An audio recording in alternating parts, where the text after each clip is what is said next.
Namaste viewers, welcome to Sri Ananta YouTube channel.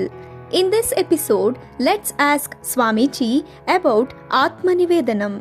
Swamiji, can you please explain more about Aatmanivedanam? Embodiments of love. As all we know that Aatmanivedanam is the 9th level of bhakti, and which is quite difficult to understand and to accept. The reason is that we are in the worldly plane. In this mundane plane, we always expect some results and some of our interests to be fulfilled in our life.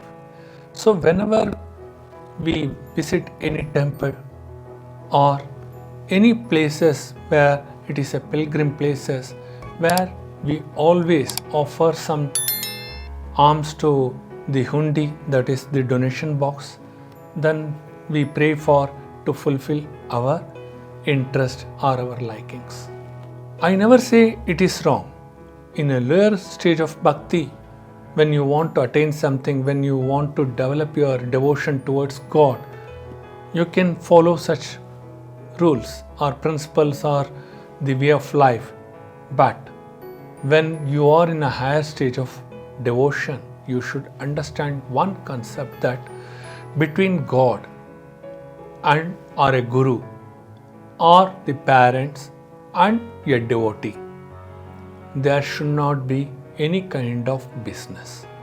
Because when you expect something in return for your prayers or for your devotion, then that is not a true devotion. In this regard, Bhagavan Sathya Sai Baba made an example with his 3 students.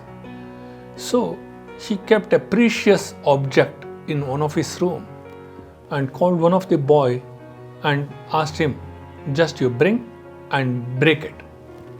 So that boy went inside and he thought that it is quite precious. How can I break this? So I should not answer anything to Bhagavan.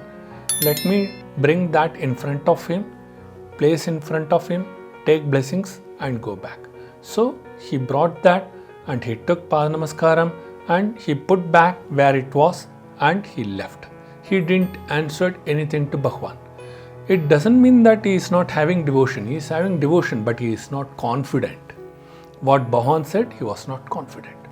The second boy has also been ordained by Bhagavan to bring the object and break. So the next person also came and he looked at the precious object, but whatever he developed in his mind that it is quite precious, so how can he break it?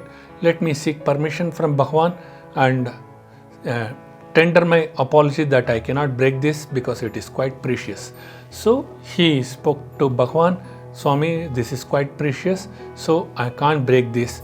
And he took Pada Namaskaram and he placed where it was and he also left. The third boy was called and Bhagavan ordained him, if you are my true devotee, you bring that precious object and break that. And he didn't made any second thought in his mind, just he was so attentive with Bhagavan's word. He gone inside, he brought that precious object and he took Pada Namaskaram. Swami, what you said, what you ordained? Bhagavan told him, you break this object. Swami, you don't need this. Bhagavan said, I don't need anything in my life. You break this. And immediately he took the object in his hands and he broke in one shot. So he never thought what would be the consequences of this. And he was having only one attentiveness, that is what Bhagavan ordained him.